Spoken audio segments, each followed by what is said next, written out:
Welcome to today's Global Connections program. I'm Bill Miller. Today we're going to focus upon disabilities and some of the challenges that people who have disabilities are undergoing and what can be done to provide assistance. My guest is an expert in this area. Dr. Valerie Karr is an assistant professor of International Development School for Global Inclusion and Social Development at the University of Massachusetts in Boston, Massachusetts. Dr. Valerie Karr, welcome to today's Global Connections program. Thank you. Thank you for having me. It's wonderful to be back. Yes, we did this 4 or 5 years ago. Yeah, it's been a while, it has been a lot while. has transpired in this developmental disabilities area, I'm sure. Before we get into all of the issues, let's talk a little bit about a book you did in 2014 that's still very timely, very interesting, and a very informative book, Crisis, Conflict, and Disability, Ensuring Equality. What was the main theme of that book, and what are some of the major recommendations or suggestions or areas that you covered? Great. Well, thanks for asking.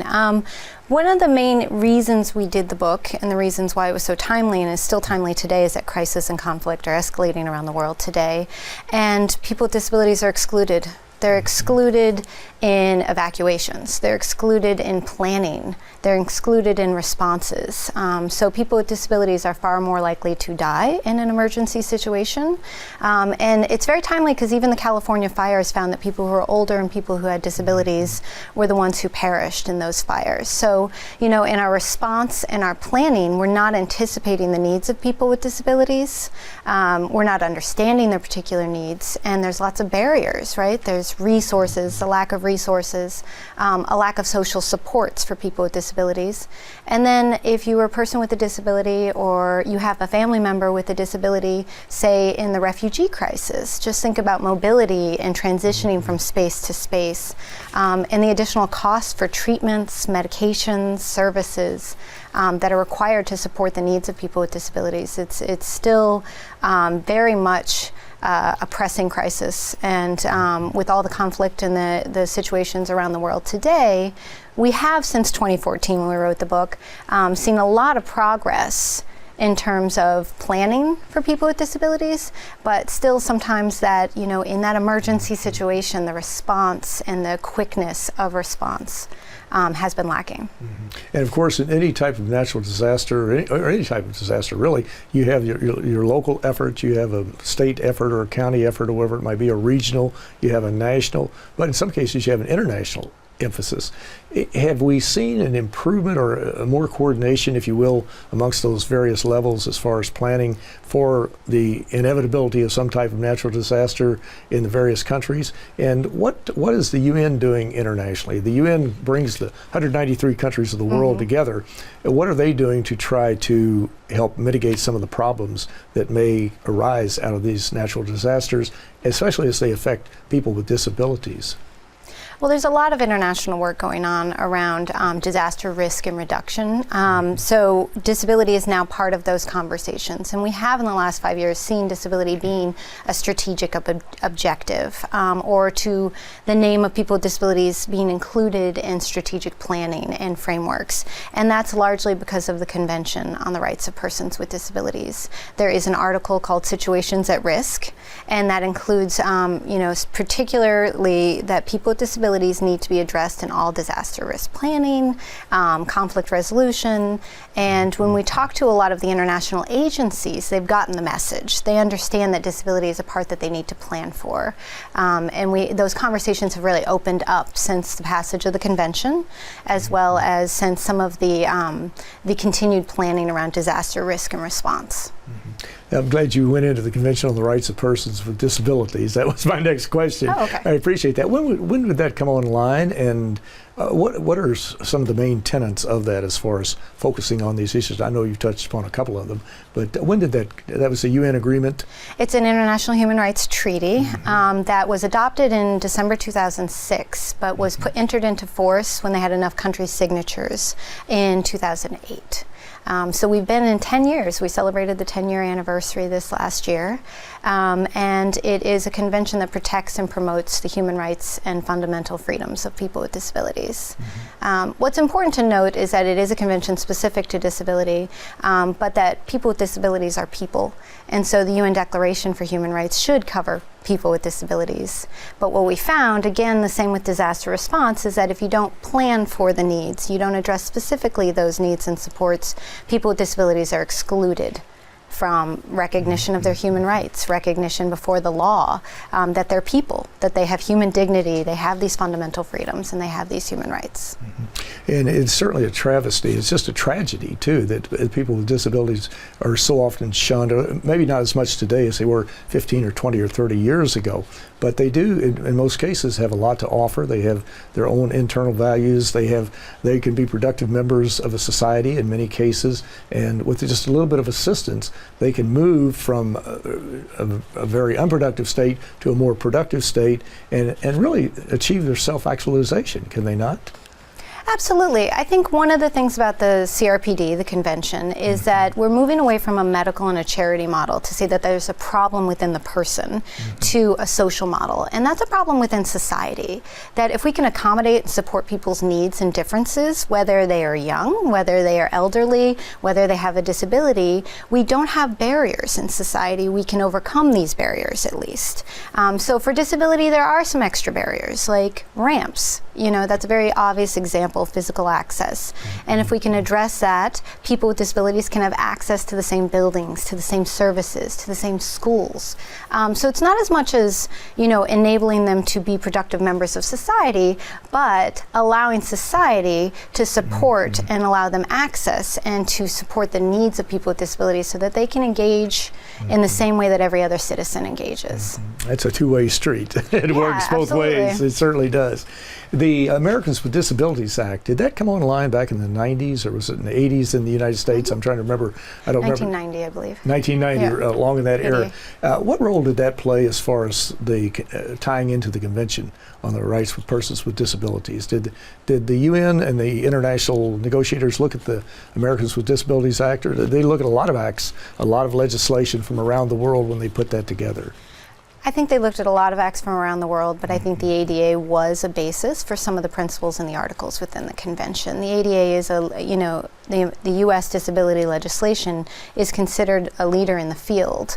What's unfortunate is that we at the United States have not signed, or we have not ratified the convention. So while a lot of the principles of our legislation in the United States are embedded within the CRPD, we have not gone as far as to formally, recognize and implement the CRPD in the United States. Some of those reasons are because we say we're far more progressive, or we have more standards, or our law goes farther. But I do think the convention is a lot about international norms and an international agreement that we all support these principles. And so, adopting and ratifying a convention, so bringing it into your federal legislation and allowing oversight within the United States, is about kind of joining the international community and saying we pledge and we support these issues. But ADA is very much embedded within that.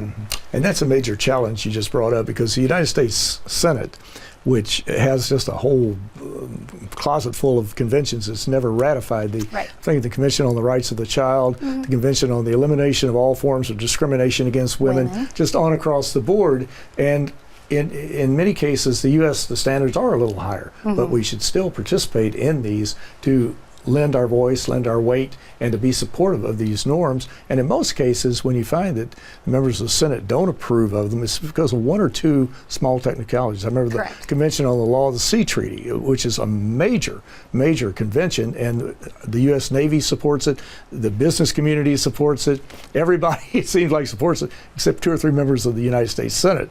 So this is a major challenge for us to deal with. It's unfortunate, because I think it's about moral leadership and about leading with consensus and with everyone else in the world. And as someone who studies this issue, and I do a lot of travel overseas and a lot of work overseas, being someone from the United States, people say, well, your country hasn't even ratified, and you lose a little bit of that credibility or recognition, or the fact that the United States has a wealth of knowledge to offer with its experts and the work that it's done.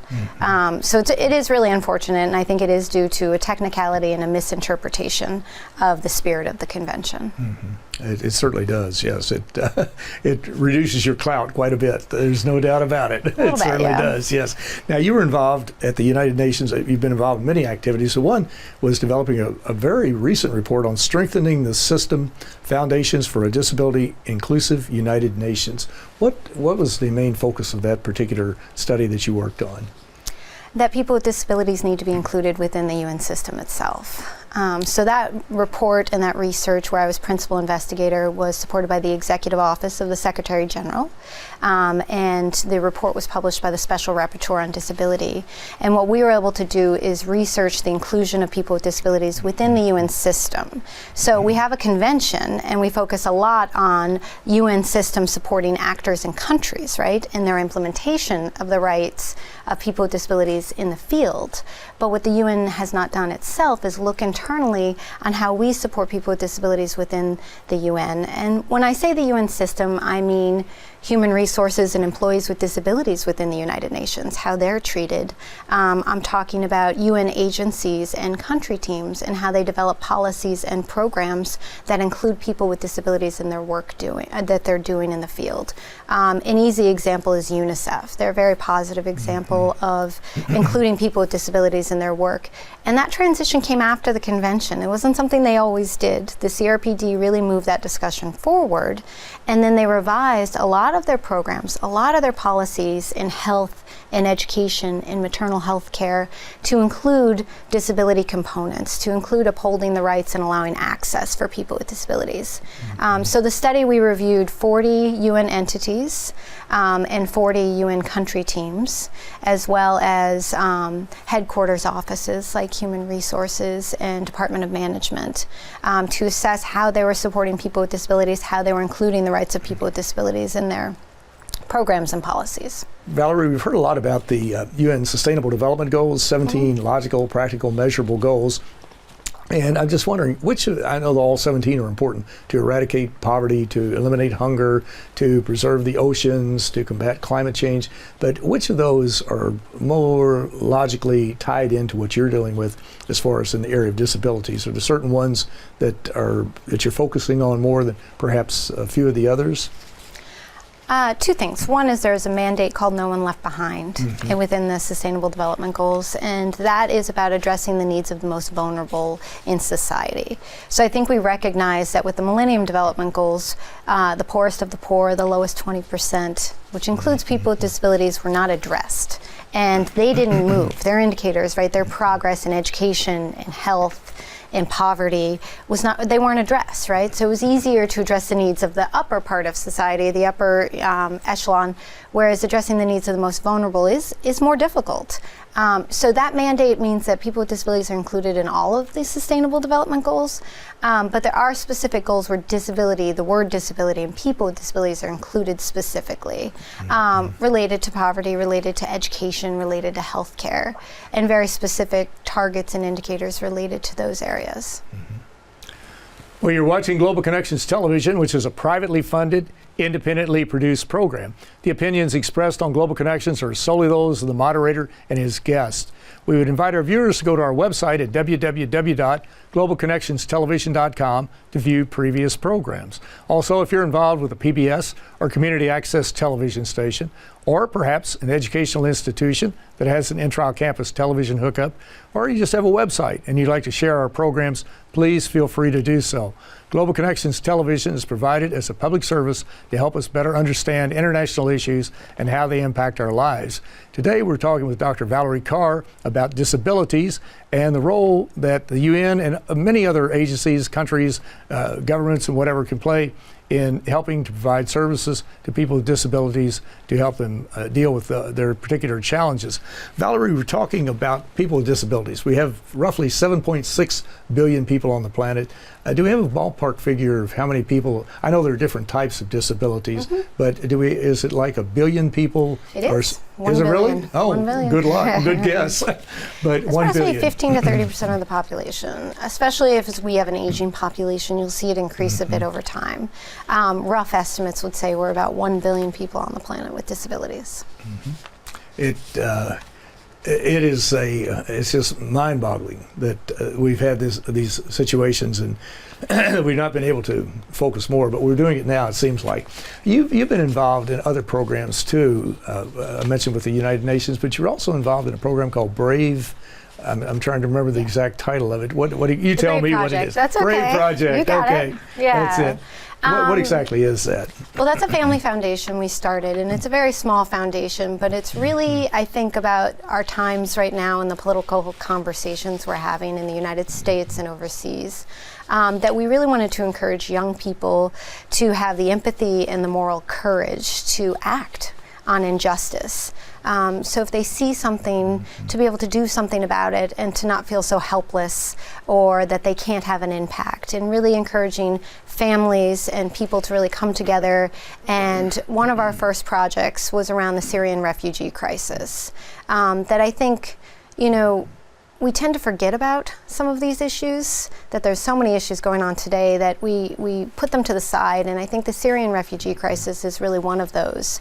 More than 6 years later, these people are living in camps and refugee settlements, and there's no end in sight really for that group. And so we've been working, our first project was in the Bekaa Valley of Lebanon, where we're working with young girls. And one of the first projects we did is a Photovoice project.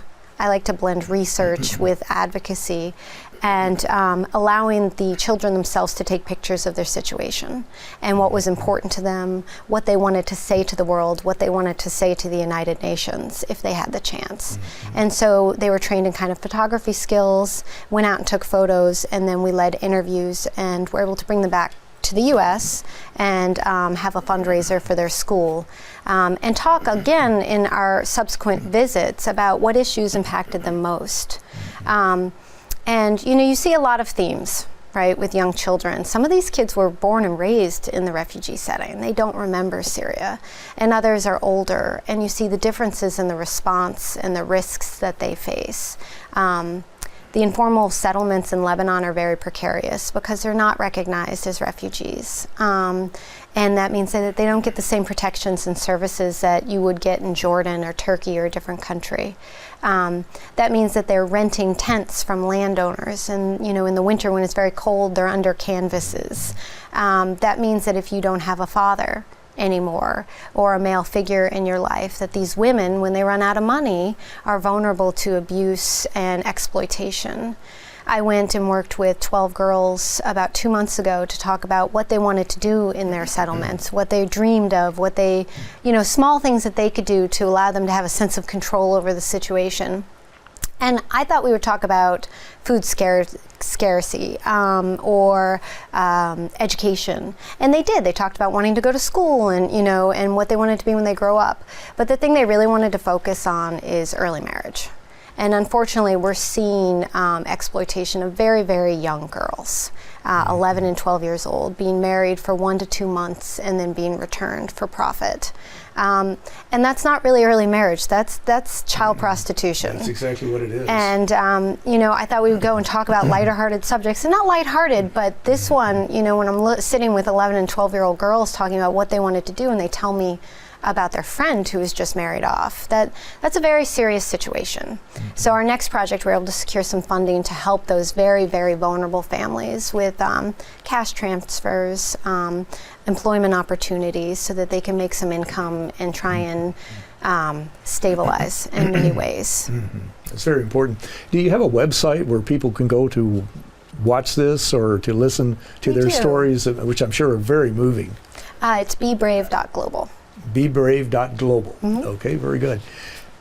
In a situation like, I'm very curious, you mentioned these camps are not viewed as refugee camps. Why? Is that because they haven't been internationally declared as refugee camps, or is there some Right, so a country would have to that's sign on to offsetting the that? Refugee Convention, and Lebanon has not recognized that. So that allows them to not recognize refugees formally, which allows, again, a lack of protections and services. So agencies in country like UNHCR are working with refugees in informal settlement options, but it's not a formalized structure.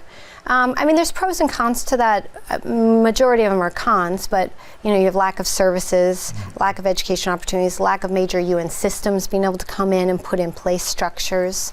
But I know many people in that area are looking or trying to look to come home or looking to resettle elsewhere. Lebanon has been, impacted in an extraordinary way where their population is almost doubled with refugees in country. It's a very small country.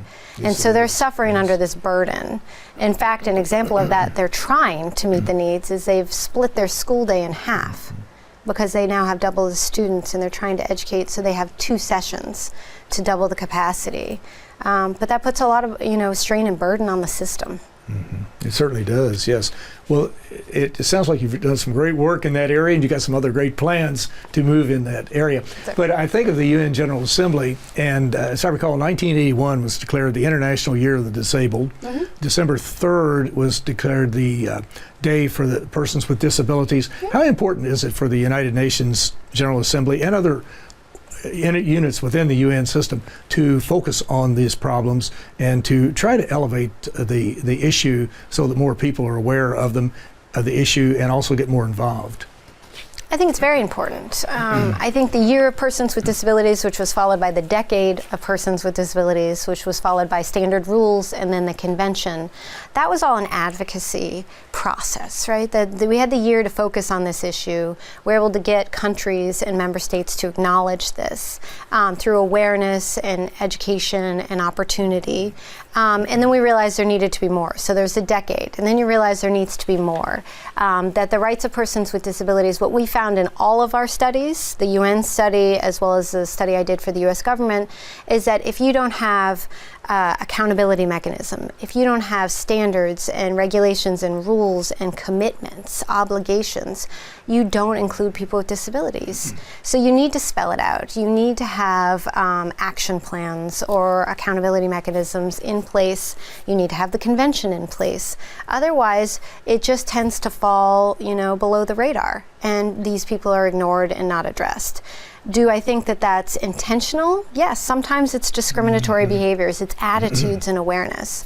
I find the people that know about disability tend to have a family member with a disability, or they tend to have friends who've had disabilities and they see it firsthand. But what do we do if you don't see it firsthand? How do we convince other people, other countries that this is important? A lot of that is through awareness raising, which is the International Day of Persons with Disabilities. You also have Stevie Wonder, who's one of the UN messengers for peace. Right, most assuredly, you mentioned, to kind of raise this, that there are people with disabilities here, and they're people.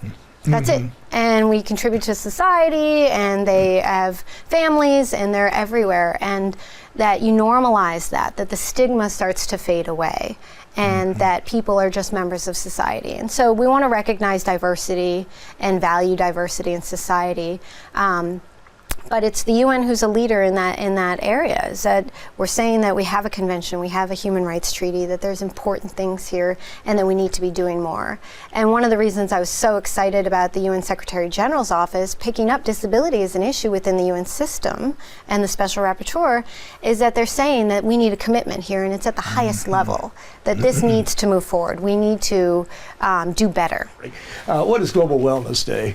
Global Wellness Day is another initiative I've been involved in and supporting, and that is a movement where we're trying to have UN recognition of Global Wellness Day. It's the second Saturday in June each year, and it's already been happening. We have over 100 countries who've been on board with Global Wellness Day. And very simply, there was a woman in Turkey named Belgin Askoy who is in the wellness community and realized that the wellness community is very elite in many ways, and people don't have access to healthy eating, right? So poverty impacts a lot of wellness, that you don't have access to healthy foods and eating, you don't have access to physical activity, you don't have access to clean air and water. And you see how wellness is aligned a lot with what we want to accomplish in the SDGs. So Global Wellness Day was really about connecting to the person, that everybody has the right to wellness. We have the right to mindfulness and happiness and health. And that's a day where we really come together to celebrate those things. And that, wellness can be fun, but it's also about being a healthy person. and taking that in, or a healthy family. And Belgium has been really great in pushing this initiative forward. Like I said, we had over 100 countries involved in Global Wellness Day this last year. And so right now we're really looking for the United Nations to recognize and to come on board with that momentum and that support. Please let us know when they do. Yeah, absolutely. I'm sure that would be a topic that would be of great interest to them. Well, the issues you've talked about today are so important, so critical, and we need to learn much more about them, and you certainly put the spotlight right on them through your work with the United Nations, also with the book that you wrote earlier. I want to congratulate you for everything that you've been doing to do that, and again, we'll have to do this interview a little more frequently than we have, not every 4 or 5 years. Absolutely. Because there's constant motions, constant movement, and there are issues that are rising to the surface every day that we just don't hear about, and we do need to. But Dr. Valerie Karr, I want to thank you so very much for a very interesting and a very informative program. No problem. Thanks for having me. Thank you. My pleasure. I'm Bill Miller. Thank you for joining us today on Global Connections Television.